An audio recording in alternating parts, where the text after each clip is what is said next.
Today we're going to talk about why your lure company may or may not be successful, and the path forward that I see gives you the best chance to be successful in an industry that is kind of super crowded and kind of hard to compete in. All right, quick little background. I've never worked in the lure industry business before. However, I built a couple of companies in the enterprise software and cybersecurity space, mostly on the product side. So product management, figuring out what people want, what people don't want, et cetera, et cetera, et cetera. All that kind of good stuff. And the last one I built was White Hat Security, sold for $250 million. So I kind of know what I'm doing, at least in that space. But the principles are all the same, whether you're selling enterprise software or soft plastic lures. Your business has to offer your customer and your prospects something unique that they can't really get anywhere else. This is a Rochefoucauld, the thinnest water-resistant watch in the world. Singularly unique, handcrafted in Switzerland, and water-resistant to 3 atmospheres. If you're selling Cincos, just like the other guys selling Cincos, the only thing you have to really compete on is price. And sometimes location. We'll get into that in a bit. The one other kind of caveat to that is if you have developed some sort of production system that makes producing this lure like many times cheaper than, the standard person can produce it. Which for soft plastic lures, like that's gonna be pretty tough. Right, like if you look at injection molded soft plastic lures in bulk, like cost is like, I don't know, 19 cents or something. So even if you were to cut that in half and make that, let's say 9 cents, like that's just 9 cents, bro. Like it's not a lot of money. Oh, and I can already feel your comments. Chris Jones already made this video, blah, blah, blah, blah, blah. Chris Jones did make a fantastic video, but I thought I could add some new things and some new twist and some new insight to it that, he didn't really go into in his video. So let's really quick touch on the 3 ways that you can build a soft plastic lure company. The first way is you can go to a producer of baits. D&J Plastics is who I'm familiar with. They're in Georgia, maybe? Something like that, maybe Arkansas. No. They're a huge producer of soft plastic baits in the United States. They do the Man's soft plastic lures, or did at one point. They do a lot of soft plastics. So you can get their catalog, and they have a catalog of kind of standards that they produce and colors that they produce them in, and you can go in there and order whatever you want, right? You want a skirted double tail grub 3-inch, they got one. You can check off the colors you want, and they'll send you a giant bag or box of them, right? Pretty cool. Not at all unique. Anybody can come along and do that, right? And D&J doesn't care who you are, they will sell you a giant bag of baits. And as long as you buy enough quantity, I think their minimum order quantity is like 10,000, right? So you want 10,000 skirted grubs, you got it, bro. So you can slap your logo on your bag and take them around and sell them. But again, that's nothing unique to you, right? The only way that I generally see this make sense, if you own a tackle shop and you want to do kind of a store brand, where you can kind of cut out the middleman there, order them direct from D&J, throw them in your bags, sell them at your shop for cheaper than the name brands because you've got a little extra margin there, right? That's kind of the only way that makes sense. Trying to go online and selling a skirted grub from D&J, like, good luck, bro. You're gonna need a lot of really cool marketing. All right, the second way that I really see people building or attempting to build soft plastic lure business is the way that Chris Jones kind of outlines it in his video, right? I'm buying a mold from a company that produces soft plastic molds, Epic Bait Molds, Angling AI, Ultra Molds, Do It. Like they all make fantastic molds, absolutely amazing craftsmanship and work. So you get their molds, and you go and you perfect your craft of pouring your soft plastics, you get your colors all on that you want, and you start cranking out lures, right?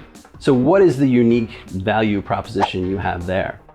It's pretty thin. Like you can have some artistry. You're gonna produce kind of hand-poured maybe paddle tails like Chris Jones does. His swim baits, absolutely amazingly beautiful. Really, truly works of art.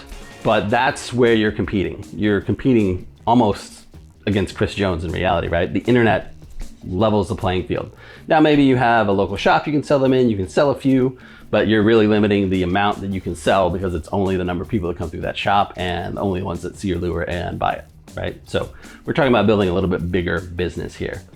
So again, your value prop is pretty narrow. I put it into kind of artistry and craftsmanship alone, right? Unique colors maybe, unique craftsmanship, and high quality. But at the end of the day, are you gonna be able to sell that for more than a Cinco or somebody else's swim bait that's $5.99 a bag? It's gonna be tough. right? The people that I've seen kind of do it well are the people that sell like those $1,000 handcrafted wooden swim baits, right? But on the soft plastic realm, like you don't have a lot of dollars to work with, right? So $5.99 bag of bait, you're generally gonna have about $1, $1.25, all in materials, bags, etc. Like, so you're making $4. Like $4 is not a lot, man. Especially, you know, if it took you 10 minutes to make that bait or whatever, to bag it up and do all the stuff to. Like, you gotta sell a crap ton of baits at $4 a bait to make any money. And it's gonna be difficult because again, you do not really have a unique proposition that is really standing out in the vast array of soft plastic lures out there. So the third way, and obviously I think the best way, is to have your own unique designs, right? Because then you have something that no one can get anywhere else, right? No one can get a Techno Frog anywhere else besides Bayou.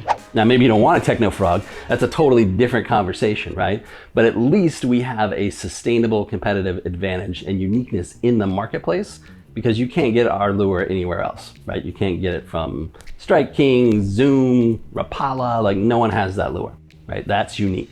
So as long as you can convince someone to buy it and keep buying it, you have a competitive advantage against everybody else in the marketplace because it's just your lure. Now, you still need to have craftsmanship, you still need to have colors, you still need to have all of that stuff, but you now stand alone in the marketplace. And this path is the only way I really see to building a lure company that has any chance of, you know, sustaining more than, you know, 1 or 2 employees really, right? So the second path where you're buying molds and you're producing molds, you know, that's probably great if you want some like side income, kind of hobby income, maybe pays for itself, get a little extra fishing money or whatever. But if you want to build a real company, this is the only way to go, your own unique designs. So the chances of your business being successful in any field are very small, right? Not a lot of businesses succeed. Sir, the possibility of successfully navigating an asteroid field is approximately 3,720 to 1. Never tell me the odds. Owning your own unique designs is the only way I see to be successful in this industry long term. At Bayou, we're gonna do things even a little bit differently. We're gonna bring all that production in-house, at least to start. So we're gonna be able to produce unique lures quickly, get them to market, see how they sell, see what we're missing, see if we're missing the mark, see if people buy them, see if people like them, then be able to go to a D&J Plastic and say, okay, I need 50,000 of these bad boys. Let's spend $8,000 on a mold and $10,000 on a production run and go crazy because we have that much demand. At that point, now it's scaling, right? It doesn't involve me or someone else sitting around on your bench, you know, shooting lures all day. Like, D&J handles that. You got 50,000 lures in probably a month or 2 or whatever, you know, I don't know what their production schedule is, right? And then you can start going out to bigger companies. You can get them into Cabela's, you can get them into Bass Pro, Academy, Tackle Warehouse. I don't want to mess with those Google Squad guys, right? But like, you can go there. But until we've proven out that that formula works, that that lure is going to sell and that people like it, there's no reason to go and do that big crazy production. We did that on the Techno Frog mostly because we didn't really know any better at the time. And it cost us a lot of money that we're probably not going to get back anytime soon. So will this work? I have no idea, right? Like, I got no clue, but I do know if we don't try to do something different, bring something different to the market, like the chances of our success are very, very tiny. I would say almost 0, right? But producing a unique lure, producing more unique lures, getting them to the market faster, listening to customer feedback, and ramping out quickly on new designs, new feedback, new prototypes, that's something that not a lot of people are able to do, and it's a fairly unique position, at least for a small bait maker, right? We're not 6 Sense, we're not Rapala, we're not Berkeley. So if we can do this quickly, we can out-execute the big boys and might, just maybe, have a tiny chance of succeeding. I hope you do it as well. That's why I started this channel, to launch as many bait companies as I possibly could. And I've actually helped my good buddy Norris Graves start his. He does custom lure design and you can buy molds from him. So check out Norris, good friend of mine, does awesome work, ingraves.com, link in the description. Take care, tight lines.